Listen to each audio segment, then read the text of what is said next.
ये इस रास्ते से होते हुए मंडी हाउस में जाकर यहाँ से जनता तक पहुँचता है। बाकी जो बचता है वो गोडाउन में रहता है। लेकिन असल में होता ये है कि इस गोडाउन से निकला हुआ माल डाइवर्ट होकर 30% के करीब ब्लैक मार्केट के जरिए यहाँ पहुँच जाता है। यही हमारी बदकिस्मती है।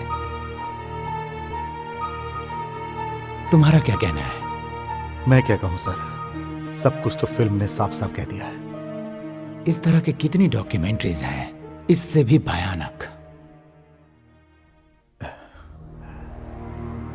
एक इंसान अपनी मौत मरता है तो उसे विधि का विधान कह के बात को खत्म कर देते हैं, लेकिन सूखे से, अकाल से, भूख से तड़प तड़प के अगर इंसान मरे तो उसमें भगवान को दोष नहीं दे सकते हैं। दिन भर मेहनत करते हैं गरीब, रात में एक बार पेट भर के खाने के लिए, और अगर वो भी उन्हें ना मिले तो इसमें सिर्फ कानून को ही दोष नहीं दे सकते हैं। जनता की खामोशी भी इसके लिए जिम्मेदार है। तुम्हारी नजर में इसका इलाज क्या है? कैसे इलाज करेंगे सर?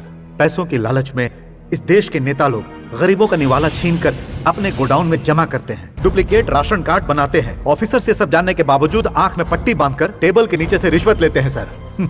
और ऊपर से दिखाते हैं कि हर नेता बहुत अच्छी तरह से काम कर रहे हैं। हमारे देश में हद से ज्यादा आजादी की छूट और विदेशों से अरबों रुपयों का कर्जा ले रखे हैं गरीबों की भलाई के नाम पर, नेताओं को ऐश करने के लिए। 1984 में ही हमारा देश बिक चुका है सर।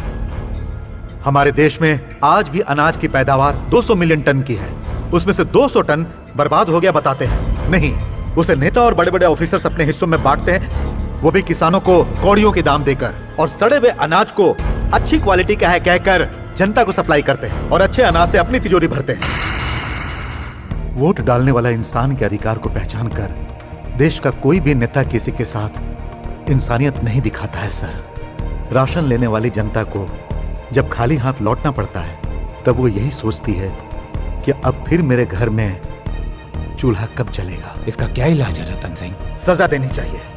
पैदा करने वाली माँ भी जब तक छाती में दूध रहता है तभी तक पिलाती है, लेकिन हमारी धरती माँ हर किसी को जीवन भर अनाज परोसते रहती है। उस अनाज को जनता के मुंह से छीनने वाले उन दरिंदों को दंड मिलना ही चाहिए।